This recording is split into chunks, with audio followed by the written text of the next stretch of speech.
In the previous video, we have learned section 25 to 29 of the Transfer of Property Act 1882. If you have not seen the previous video, we have provided the link in the description box, which you can watch it afterward. In this video, we are going to deal with section 35 of the Transfer of Property Act 1882, which deals with doctrine of election. So let's start the video.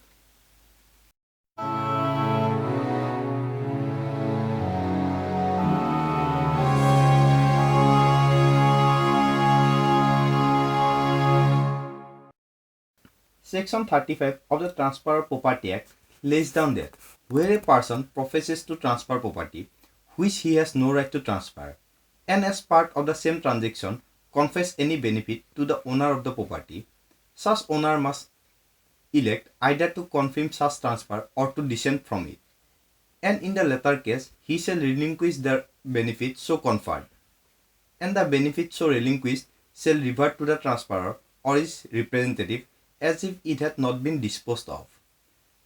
Subject nevertheless, where the transfer is gratuitous and the transferor has, before the election, died or otherwise become incapable of making a fresh transfer, and in all cases where the transfer is for consideration, to the search of making good to the disappointed transferee the amount or value of the property attempted to be transferred to him.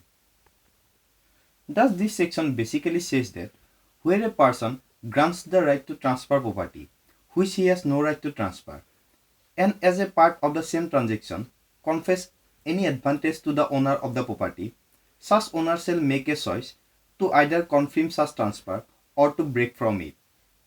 And if he break from it, he would renounce the profit as paid, and therefore the discarded benefit would be returned to the transferor or his representative as if it had not been disposed of. Thus, in simple language, where a person claims to transfer property that he has no right to transfer and provides any benefit to the owner of the property as a part of the same transaction, the owner must either confirm such transfer or to disagree with it, and if he disagree with the transfer, then he will have to give up the benefit given to him, and thus return the benefit given to the transferee or his representative as if it had not been settled. Section 35 of the Transfer of Property Act stipulates that when a person claims to transfer property which he has no right to transfer and accept any benefit on the property as part of the same transaction, such owner must either choose to confirm such a transfer or disagree with it, and if he disagree with it, he will have to give up the benefit given to him and return the benefit given to the transferee or his representative as if it had not been settled, but subject to, however, where the transfer is significant and the transferor has died before the election or become incapable of making a new transfer, and in all cases where transfer is under consideration, the amount or value of the property in which the transfer is attempted to be made heal the distressed transferor. The foundation of the doctrine of election is that a person benefited under an instrument must also bear the burden. In other words, a person cannot take under and against one and the same instrument. Suppose by a deed A gives to B a house belonging to C, and by the same instrument gives other property belonging to himself to C.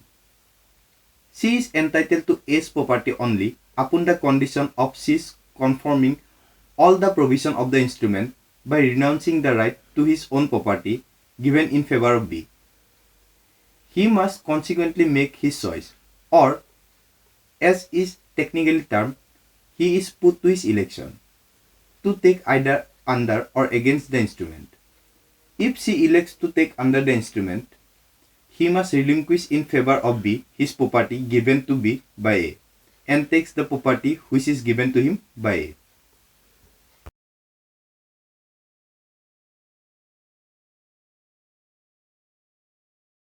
In the case in Cooper versus Cooper, it was stated that if it be found that instrument purports to deal with something which it was beyond the power of the donor or shelter to dispose of, but to which effect can be given by the concurrence of him who receives a benefit under the same instrument, the law will impose on him who takes the benefit the obligation of carrying the instrument in full and complete force and effect.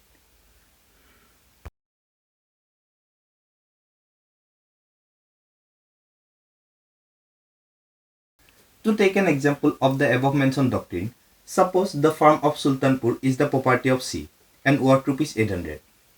A by an instrument of gift processes to transfer it to B, giving by the same instrument rupees 1000 to C. C elects to retain the farm, therefore he forfeits the gift of rupees 1000. Under the doctrine of election, thus he who accepts a benefit under a deed or will or other instrument must, number 1, adopt the whole content of that instrument, number 2, conform to all its provision, and number 3, renounce all rights that are inconsistent with it.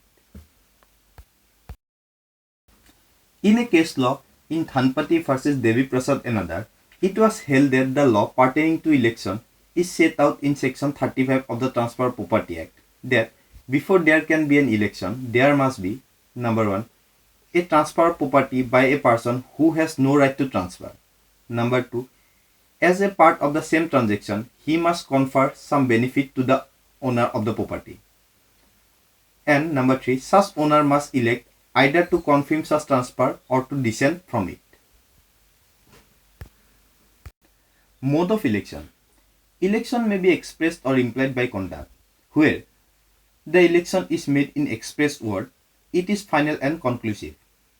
Where, however, it is not so made, but the transcript, number 1, being aware of his duty to elect, and number 2, having a full knowledge of such matter as the value of properties, except the benefit given to him by the transaction, such action on his part constitute an election in favor of the transaction.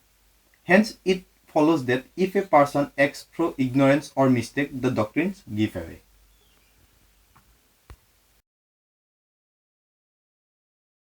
Presumption as to election.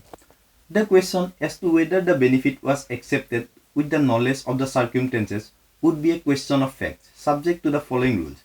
Number A. If the benefit has been enjoyed for 2 years without doing any act to express dissent, it shall be presumed that he had the knowledge or he waived enquiry.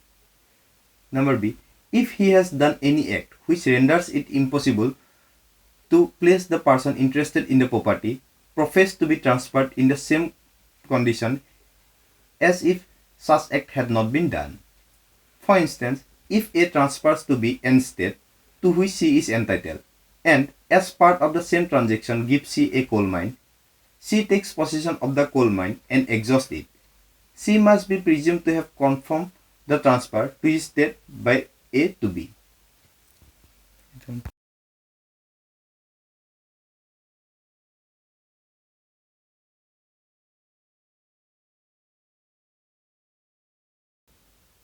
Thus, we have completed section 35, that is the doctrine of election. If you have any doubt, you can comment me in the comment box. If you like this video, please subscribe to my channel. See you in another video. Thank you.